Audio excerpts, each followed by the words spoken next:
নমস্কার, news RCBS এ আপনাদের স্বাগত। আপনাদের সঙ্গে রয়েছে আমি সুলগ্না। বিস্তারিত খবরে আসবো, তার আগে চোখ রাখবো আজকের শিরোনামে। রেশন সামগ্রীতে দুর্নীতির অভিযোগ, ডিলারকে ঘিরে বিক্ষোভ, উত্তেজনা হলদিয়ায়।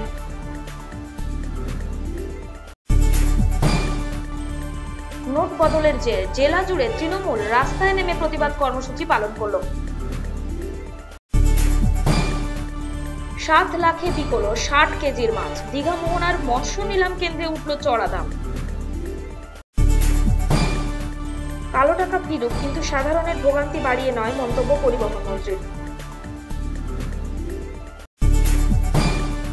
তৃণমূল জিতলেও ভোট পেরেছে বিজেপির, কারণ খুঁজল RCBS।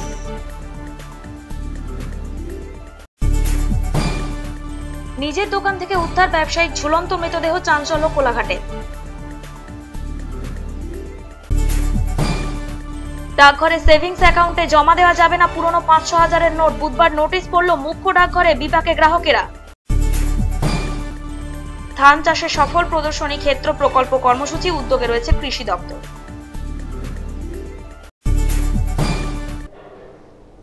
এলাম বিস্তারিত খবরে। রেশনের মালপত্র নিয়ে দুর্নীতির অভিযোগ হলদিয়ায়। রেশন ডিলারকে ঘিরে বিক্ষোভ দেখান গ্রাহকেরা, উত্তেজনা ছড়ায় এলাকায়। তবে পুলিশ আসার আগেই এলাকা ছেড়ে চম্পট দেয় অভিযুক্ত রেশন ডিলার। রেশনের মালপত্র নিয়ে দুর্নীতি, রেশন ডিলারকে ঘিরে বিক্ষোভ এলাকাবাসীর। দীর্ঘদিন ধরে এলাকার মানুষ তাদের প্রাপ্য রেশনের চাল, গম, আটা সহ একাধিক জিনিসপত্র থেকে বঞ্চিত হতে থাকে। বারবার গ্রাহকেরা তাদের মালপত্রের জন্য রেশন দোকানে গেলেও রেশন ডিলার মাল নেই বলে ঘুরিয়ে দেন।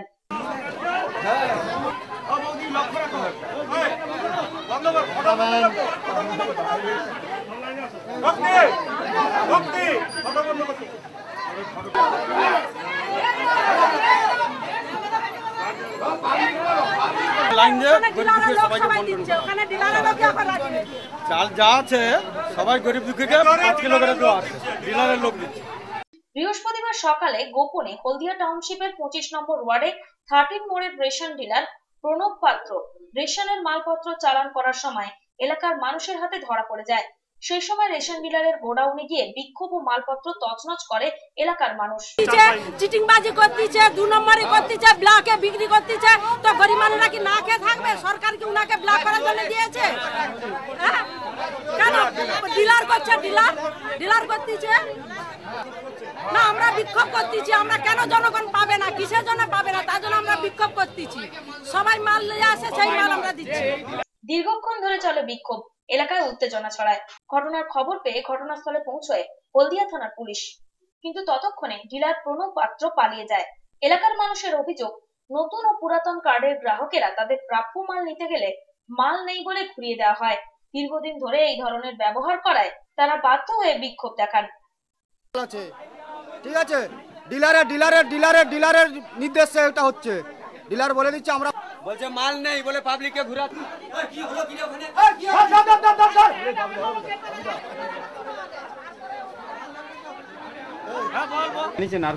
আমি আর কাউকে জানিয়েছি বলতে আমি দেবুদাকে, আমার লোকাল অথরিটি বলতে আমার কাউন্সিলর দেবুদাকে ব্যাপারটা জানিয়েছি। উনি দেখছেন বলছে। এই যে লাইন দিয়ে এখন মাল নিচ্ছে, এটা আমি বলতে পারবো না, আমি জানি না। কোনো লোক নেই? না, আমার কোনো লোক নাই। ওরা কি কারা দিচ্ছে তাহলে তাও জানি না, আমি কিছু জানি না। কারা দিচ্ছে, কিভাবে দিচ্ছে, আমি কিছুই জানি না। মাল কি লুট হয়েছে? হ্যাঁ, মাল তো সেই তো লাইন দিয়ে তো মালটা, আমি যখন জানি না, আমি পয়সা নিচ্ছি না, কোনো মেমো হচ্ছে না, এর মানেই তো সেটাই বোঝায়, মানে গোডাউন থেকে নিয়ে চলে যাচ্ছে। রঞ্জন মাইতি ও জাহাঙ্গীর বাদশার রিপোর্ট, নিউজ RCBS। নোট বদলের প্রতিবাদে এবার রাস্তায় নামলো তৃণমূল। বৃহস্পতিবার জেলা জুড়ে বিভিন্ন জায়গায় রাস্তায় মিছিল করে নোট বদলের সিদ্ধান্তের বিরোধিতা করে তৃণমূল। কালো টাকা উদ্ধার করতে গিয়ে সাধারণ মানুষকে নাকাল করছে কেন্দ্র সরকার, এই অভিযোগ তুলে জেলা জুড়ে বিক্ষোভ দেখালো তৃণমূল। তাদের অভিযোগ, কালো টাকা উদ্ধার করতে গিয়ে দেশের সাধারণ মানুষের জনজীবন দুর্বিষহ করে তুলেছে কেন্দ্রীয় সরকার। দেশের সাধারণ মানুষকে বঞ্চনা করার প্রতিবাদে ডাক দিয়েছেন রাজ্যের মুখ্যমন্ত্রী মমতা বন্দ্যোপাধ্যায়। দেশের বিভিন্ন রাজ্যের পাশাপাশি পশ্চিমবঙ্গেও বিক্ষোভ ও প্রতিবাদ মিছিলের ডাক দিয়েছেন তিনি। আন্দোলন চলছে। আপনারা জানেন পরিস্থিতি সম্পর্কে বিস্তৃত কথা না বলতে পারলে আমরা আগেই আপনাদের কাছে বলেছি।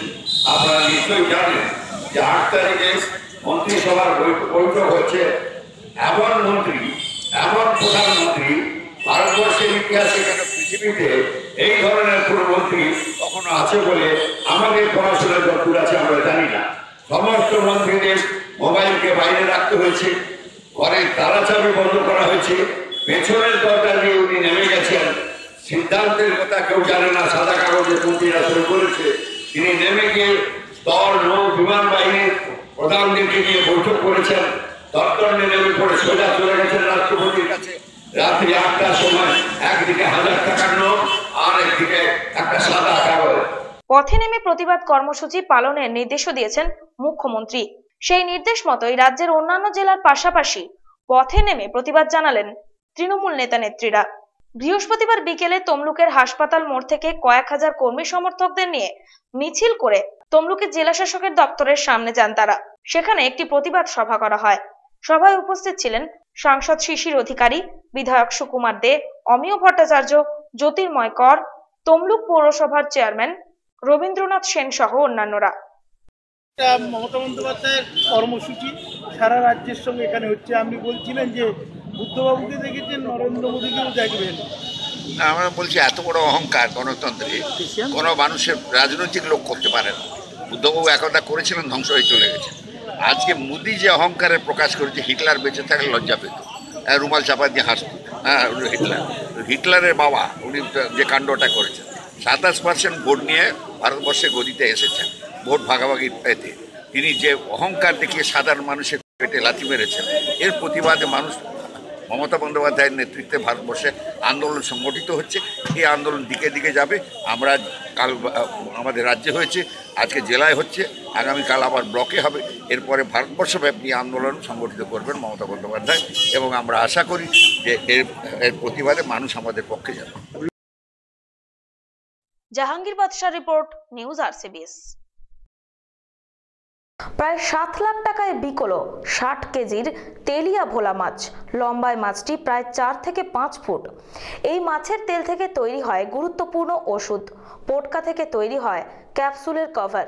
তাই এই মাছের এত বেশি দাম। 60 কেজি ওজনের একটি শঙ্কর প্রজাতির তেলিয়া ভোলা দীঘা মোহনার মৎস্য নিলাম কেন্দ্রে বিকলো প্রায় 7 লাখ টাকায়। বৃহস্পতিবার সকালে মোহনায় প্রভাত কুমার হাজরার আড়তে এই মাছটি নিলাম হয়। সকাল 7টা থেকে দীর্ঘ দরদামের পর বেলা 12টা নাগাদ 11,300 টাকা প্রতি কেজি দরে অর্থাৎ 6,96,000 টাকায় এই মাছটি কেনেন টিঙ্কু বর্মন নামের এক পাইকার।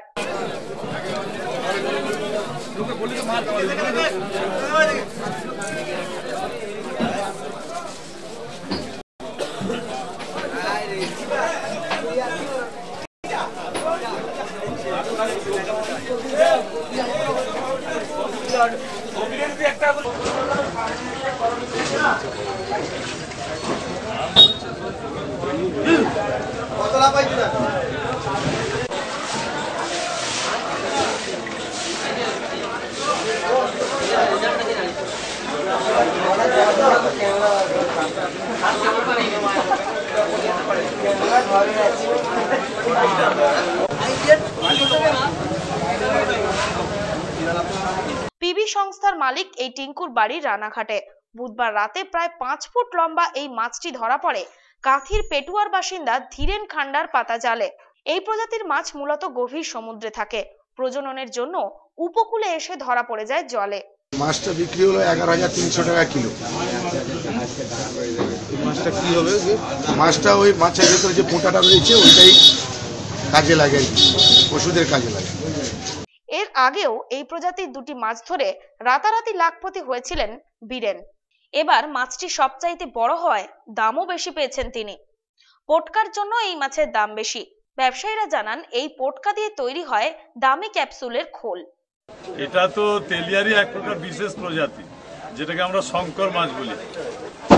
এই মাছটা বিদেশের বাজারে ভীষণ চাহিদা রয়েছে। আমরা যতদূর জানি বিদেশের বাজারে এই মাছের পটকা থেকে এক বিশেষ ধরনের মেডিসিনের কাজে লাগে, যার জন্য বিদেশের বাজারে চাহিদা বেশি থাকায় এর বাজার মূল্য আমাদের এই বাজারে অনেকটা বেশি।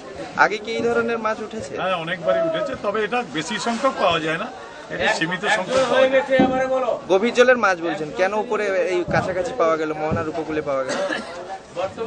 বিশেষ করে বে অফ বেঙ্গলটা হচ্ছে সামুদ্রিক মাছের প্রজনন করার জায়গা, তাই প্রজননের জন্য এই জায়গায় সাধারণত মাছগুলো উঠে আসে। জাহাঙ্গীর বাদশাহ রিপোর্ট, নিউজ RCBS। আমরাও চাই কালো টাকা ফিরে আসুক, কিন্তু তা সাধারণ মানুষের সমস্যা বাড়িয়ে নয়। নোট বদলের বিষয়ে মন্তব্য পরিবহন মন্ত্রীর। দিদি লড়ছেন, জনগণের এগিয়ে আসা উচিত। আমরা চাই কালো টাকা ফিরে আসুক, আমরা চাই কালো টাকা ধ্বংস হোক, কিন্তু গরিব মানুষের ক্ষতি করে তাদের চোখের জল ফেলে নয়। আমরা নিশ্চিতভাবে বলবো এই লড়াইতে দিদি জয়যুক্ত হবে। দিদি লড়াই করেছেন বলে একটার পর একটা জায়গা থেকে সরকারকে পেছাতে হয়েছে। যেমন বীজ কেনার ক্ষেত্রে পুরনো টাকা চলবে, সরকারকে বলতে বাধ্য হয়েছে। আমরা সমবায় করি, গতকাল নাবার্ড 21,000 কোটি টাকা সব ডিস্ট্রিক্ট সেন্ট্রাল কোঅপারেটিভকে প্রাইমারি সোসাইটিকে ঘোষণা করেছে। সমীর মাইতির রিপোর্ট, নিউজ RCBS। তৃণমূল জয়লাভ করলেও বিজেপির ভোট কিন্তু এই উপনির্বাচনে অনেকটাই বেড়েছে। ভোট যদি অবাধে হতো তাহলে প্রাপ্ত ভোট সংখ্যা আরো বাড়ত। বিজেপির পক্ষ থেকে এমনটাই দাবি করা হচ্ছে। মোদি হওয়া না অন্য কিছু, বিজেপির ভোট বাড়ার পেছনে আসল রহস্যটা কি, দেখব এই প্রতিবেদন। রাজ্যের 3 কেন্দ্রের উপনির্বাচনে জয়লাভ করেছে তৃণমূল কংগ্রেস। তমলুক লোকসভা কেন্দ্রে বিপুল ব্যবধানে জিতেছেন তৃণমূল প্রার্থী দিব্যেন্দু অধিকারী।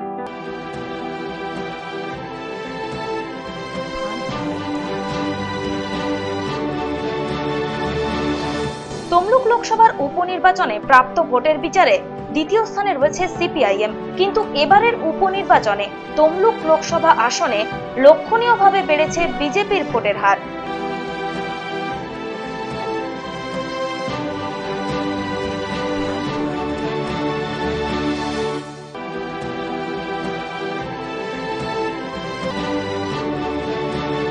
বিজেপির অভিযোগ, শাসক দল ভোট গ্রহণের দিন সন্ত্রাস না করলে তাদের ভোট আরো বাড়ত। 2014 সালের লোকসভা নির্বাচনে তমলুকে বিজেপির প্রাপ্ত ভোট ছিল 6%, আর গত বিধানসভা নির্বাচনে প্রাপ্ত ভোট ছিল 5.8%, কিন্তু উপনির্বাচনে প্রাপ্ত ভোট বেড়ে হয়েছে 15%, যা গত নির্বাচনগুলি থেকে প্রায় 9% বেশি।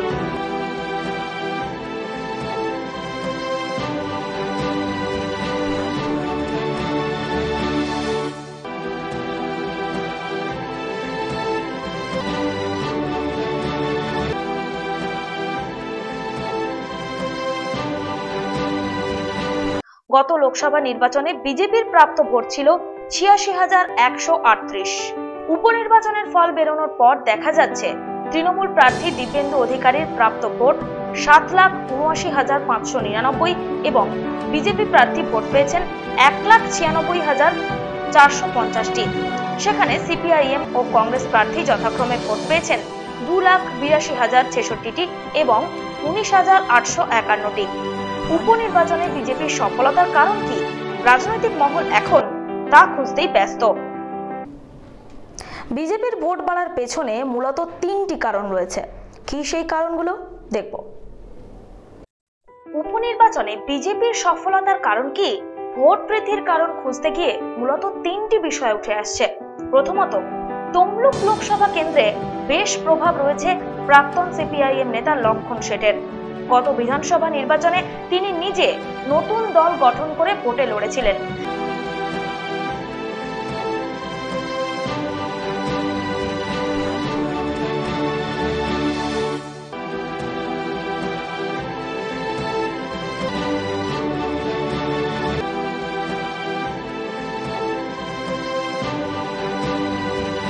কিন্তু লোকসভা উপনির্বাচনের আগে সদল বলে তিনি বিজেপিতে যোগদান করেন। ফলত একটি বড় অংশের ভোট নিজেদের দখলে আনতে সক্ষম হয়েছে বিজেপি।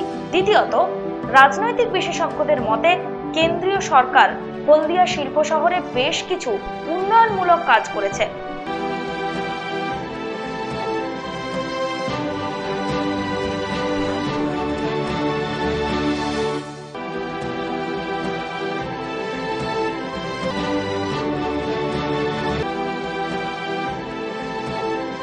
কয়েক কোটি টাকা খরচ করে সম্প্রসারণ করা হয়েছে জাতীয় সড়কের, তাই শিল্প শহরের জনসমর্থন পেয়েছে বিজেপি। তৃতীয়ত, তৃণমূল সহ বিভিন্ন বিরোধী রাজনৈতিক দলগুলি নোট বাতিলের সিদ্ধান্তের বিরোধিতা করছে, কিন্তু রাজনৈতিক মহলের ধারণা নোট বাতিলকে সমর্থন করেছে মানুষ, তার ফলে বেশ কিছুটা জনসমর্থন পেয়েছে বিজেপি।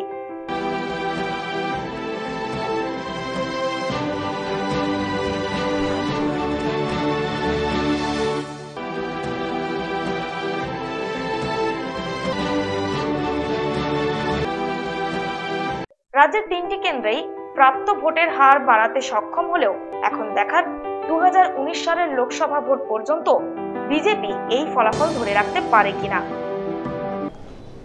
আমরা কথা বলবো আমাদের প্রতিনিধি জাহাঙ্গীর বাদশার সঙ্গে। জাহাঙ্গীর, বিজেপির ভোট বাড়ার ব্যাপারে যে কারণগুলো রয়েছে সে ব্যাপারে কি বলছেন রাজনৈতিক বিশ্লেষকরা? দেখো সুলভনা, পূর্ব মেদিনীপুর জেলার এইবারে যে নির্বাচন হলো 19 তারিখ, গণনা হলো 22 তারিখ। সেই নির্বাচনে দেখা গেছে বিজেপির অনেকটাই ভোট কিন্তু বেড়েছে। গতবার 2014 লোকসভা এবং 2016 বিধানসভাতে যে নিরিখে বিজেপি ভোট পেয়েছে এই জেলায়, তার থেকে অনেকটাই বেশি ভোট কিন্তু এবারে এই লোকসভা উপনির্বাচনে ভোটটা বেড়েছে বলতে পারে, মানে দ্বিগুণ তাদের ভোট বৃদ্ধি হয়েছে। এখন প্রশ্ন হচ্ছে এই ভোটটা কোথা থেকে এলো, সিপিএম থেকে গেল না তৃণমূল থেকে গেল?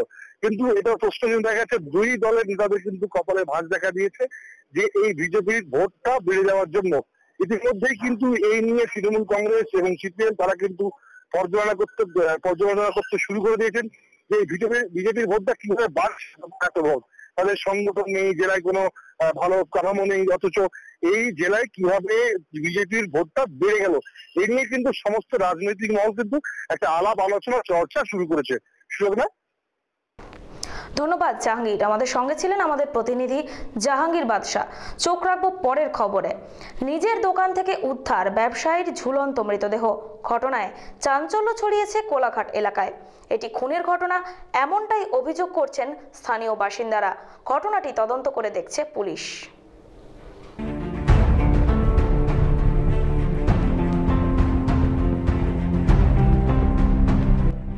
ব্যবসায়ীর ঝুলন্ত মৃতদেহকে কেন্দ্র করে চাঞ্চল্য ছড়ালো কোলাঘাটে। কোলাঘাট বিট হাউস থানার খাদিনান অঞ্চলের ঘটনা। জানা গিয়েছে, স্টিল আলমারি কারখানার দোকানের মধ্যেই ওই ব্যবসায়ীর মৃতদেহ ঝুলন্ত অবস্থায় পাওয়া যায়। জানা গিয়েছে মৃতের নাম নিতাই কুইতি, বয়স আনুমানিক 35।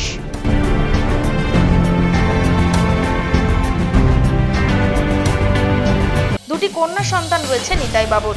স্থানীয় সূত্রে খবর, বুধবার সকালে পাওনাদারদের কাছে টাকা চাইতে বেরিয়েছিলেন ওই ব্যবসায়ী। তারপর নিজের দোকানের মধ্যে থেকেই সিঁড়িতে হাঁটু লাগা অবস্থায় গলায় ফাঁস লাগানো মৃতদেহ দেখতে পাওয়া যায়। ঘটনাস্থলে পুলিশ পৌঁছে মৃতদেহটিকে উদ্ধার করে ময়না তদন্তের জন্য পাঠায়। প্রায় 10 বছর ধরে দোকান ভাড়া নিয়ে স্টিলের আলমারি তৈরি করতেন ওই ব্যক্তি। স্থানীয় বাসিন্দাদের অভিযোগ, এই ঘটনা কোনো আত্মহত্যার ঘটনা নয়, ওই ব্যবসায়ীকে হত্যা করে ঝুলিয়ে দেওয়া হয়েছে। জানা গেছে, সিঁড়িতে হাঁটু লাগা অবস্থায় ঝুলন্ত মৃতদেহ দেখেই এই ধারণা হয়েছে স্থানীয় বাসিন্দাদের। ঘটনার তদন্ত করছে পুলিশ। ঘটনার জেরে চাঞ্চল্য ছড়িয়েছে এলাকা জুড়ে। ভোর 5টার সময় বাড়িতে বলে বেরিয়েছে আমি টাকাতে যাচ্ছি, একজনের কাছে টাকা পাবো মারা বেড়াতে, এখানে টাকাতে যাচ্ছি। এবার সেই যা বলে বেরিয়েছে, তারপর আর ওর সঙ্গে আর কোনো যোগাযোগ করা যায়নি। 8:30 15টার সময় ও স্ত্রী একজনকে নিয়ে যার বাড়িতে যাওয়া বলছিল তার খোঁজ করবে, তার বাড়িতে গেছে, সেখানে বলছে আমার বাড়িতে আসেনি। তারপর খোঁজ টোজ করা হয়েছে, কোথাও পাওয়া যাচ্ছে না। মোবাইলে রিং বাজছে, পাশের বাড়ি একটি ছেলে সে শাটারটা তুলেছে যে দোকানে আছে কিনা দেখবে বলে, দেখা যাচ্ছে বলে দোকানে গাড়ি পড়ে আছে কিন্তু ওকে পাওয়া যাচ্ছে। পাশের দোকানদার সে তখন শাটারটা ভালো করে তুলে দেখেছে যে ওপরে ও সিঁড়িতে গলায় দড়ি দিয়ে ঝুলছে। পজিশন এটা সুইসাইড বলে মনে হচ্ছে, এটা মনে হচ্ছে যেন কেউ মেরে ঝুলিয়েছে। জাহাঙ্গীর বাদশার রিপোর্ট, নিউজ RCBS। এবার ডাকঘরেও বন্ধ হলো পুরনো 500,000-এর নোট জমা নেওয়া। সেভিংস অ্যাকাউন্টেও এই নোটগুলি আর ডিপোজিট করা যাচ্ছে না। বুধবার এই মর্মে একটি নোটিশ দেওয়া হয় তমলুকের মুখ্য ডাকঘরে। এই সিদ্ধান্তে বিপাকে গ্রাহকেরা। এবার 500 ও 1000-এর পুরনো নোট নেওয়া বন্ধ হলো মুখ্য ডাকঘরেও। এতদিন তবুও নোট বদল না হলেও নিজের সেভিংস অ্যাকাউন্টে পুরনো নোটগুলি ডিপোজিট করা যাচ্ছিল। এবার বন্ধ হলো সেই সুযোগও। বুধবার তমলুকের মুখ্য ডাকঘরে একটি নোটিশ দিয়ে সেভিংস অ্যাকাউন্টে আর পুরনো 500, 1000-এর নোট গ্রহণ করা হবে না বলে জানানো হয়েছে। 500,000-এর পুরনো নোট নিয়েছিলেন জমা দিতে, কি হলো কি জানলেন? না, আজকে নেওয়া হবে না, অর্ডার এসছে, আজকে নেবে। হ্যাঁ, অর্ডার এসছে আজকে। আপনি কি ব্যবসায়ী? হ্যাঁ। টাকা জমা দিতেছিলেন পুরনো নোট? কত টাকা জমা দিতেছিলেন? 40,000 টাকা। কি বললো এরা কাউন্টারে? বলছি এখন আজকে নেবেনি, অর্ডার এসছে, এই কথা বলবো। এই সিদ্ধান্তের পরেই চরম বিপাকে ডাকঘরের গ্রাহকেরা। নিজেদের দৈনন্দিন খরচ চালাতেই এখন অসুবিধায় পড়েছেন সাধারণ মানুষ। এতদিন ডাকঘরেও পুরনো নোটগুলি দিলে নিজের সেভিংস অ্যাকাউন্টে জমা হবে এই আশ্বাস ছিল। এখন ডাকঘরেও সেই সুযোগ বন্ধ হয় দিশেহারা সাধারণ মানুষ। কত টাকার মতো? বাবা বললো 20,000। কি বললে? কি বললো? ওদিকে বললাম যে আপনারা আজকে নিচ্ছেন না কেন? বলে আজকে আমাদের ওখান থেকে ইনস্ট্রাকশন আসছে, তো আমরা আজকে নিতে পারবো না। আইলাম আপনারা এটা দেখান, অর্ডারটা দেখান। ওরা বললেন যে অর্ডারটা হচ্ছে তোমার আমাদের আমরা এই থেকে বার করবো আর কি, বার করে ট্রাই করবো। আজকে পর্যন্ত আমাদের এটা আছে, কালকে যা আমাদের ইনস্ট্রাকশন আসবে সেই অনুসারে। এখন কি বদলাতে পারেননি? না। হ্যাঁ, না। আপনি 20,000 টাকার মতো নিয়ে এসেছিলেন জমা দেওয়ার জন্য পুরনো নোট। হ্যাঁ, সেটা হয়নি। সেলিম আহমেদের রিপোর্ট, নিউজ RCBS। কৃষি সংক্রান্ত সমস্ত খবরাখবর জানতে চোখ রাখুন কৃষি কথায়।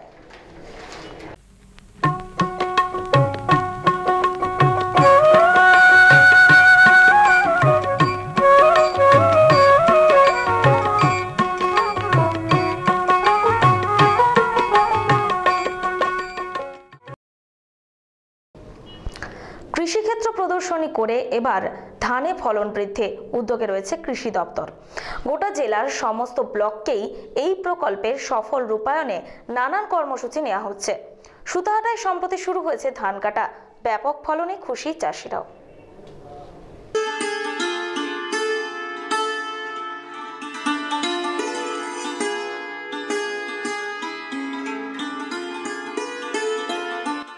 জাতীয় খাদ্য সুরক্ষা মিশন প্রকল্পে পূর্ব মেদিনীপুরের প্রতিটি ব্লকে প্রদর্শনী ক্ষেত্র কর্মসূচি নেওয়া হয়েছে। এই প্রকল্পের কর্মসূচি গ্রহণ করেছে কৃষি দপ্তর।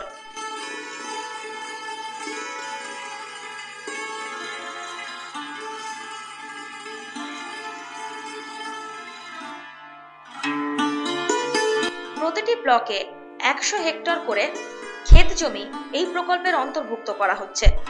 সেই 100 হেক্টর জমিতেই গড়ে তোলা হচ্ছে প্রদর্শনী ক্ষেত্র। বিভিন্ন ধরনের চাষ করা হচ্ছে এই প্রদর্শনী ক্ষেত্রে।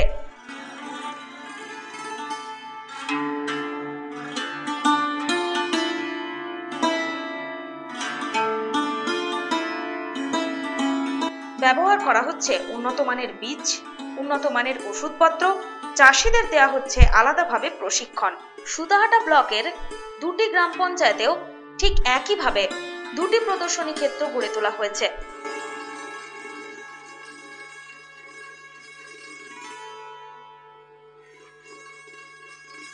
সুতাহাটার আশুতলিয়া এবং হোড়খালি গ্রাম পঞ্চায়েতে 2টি 100 হেক্টর ক্ষেত কৃষি প্রদর্শনী ক্ষেত্র হিসেবে গড়ে তোলা হয়েছে।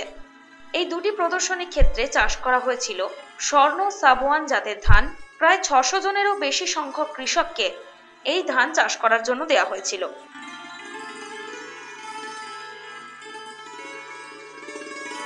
সঙ্গে কৃষি দপ্তরের পক্ষ থেকেই দেওয়া হয়েছিল উন্নত মানের ওষুধপত্র এবং চাষিদের এই চাষের জন্য উপযুক্ত প্রশিক্ষণ।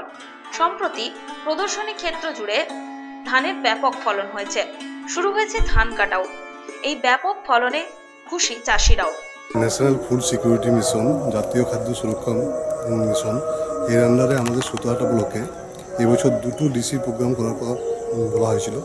আমরা দুটো ডিসি প্রোগ্রাম দুটো পঞ্চায়েতে করেছি, একটা আসাদতলিয়া গ্রাম পঞ্চায়েত, একটা হোলখালি গ্রাম পঞ্চায়েত। এখন আমরা যে ফিল্ডে দাঁড়িয়ে আছি আসাদতলা গ্রাম পঞ্চায়েতের একটা মৌজা। এখানে আমরা 334 জন ফার্মারকে স্বর্ণ শ্রাবণ ধানটা দিয়েছিলাম। এই প্রকল্পটার মেন উদ্দেশ্য বা এই ডিসিটার মেন উদ্দেশ্যই ছিল একটা নতুন ধান মানে স্বর্ণ শ্রাবণ এখানে ইন্ট্রোডিউস করা এবং তার সাথে সার্টিফাইড সিডের ব্যবহার, বীজ শোধন করা, এই প্রকল্পগুলোর মেন উদ্দেশ্য ছিল। সব মিলিয়ে কৃষি প্রদর্শনী ক্ষেত্রের এই গবেষণা মোটামুটি সফল, জানালেন ব্লক সহ কৃষি অধিকর্তা সব্যসাচী মণ্ডল।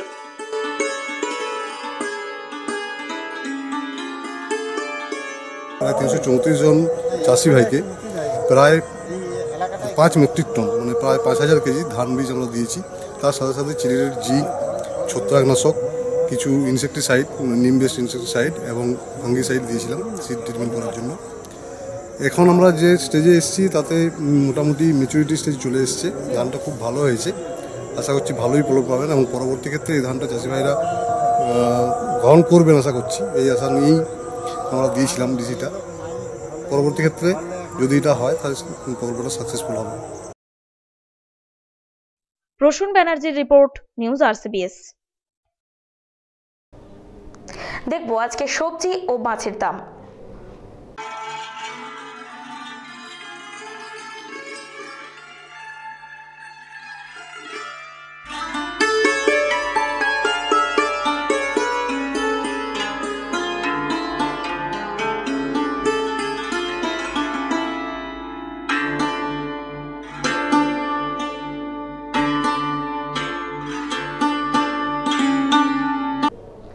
সামনেই মাধ্যমিক অথবা উচ্চ মাধ্যমিক পরীক্ষা নিয়ে টেনশন?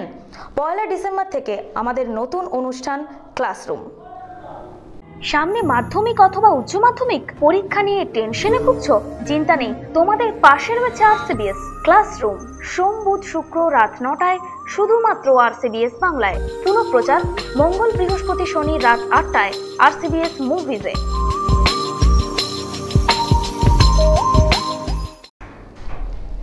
নিউজ RCBS আজ এ পর্যন্তই। দেখা হবে আগামীকাল ঠিক এই সময়। নমস্কার।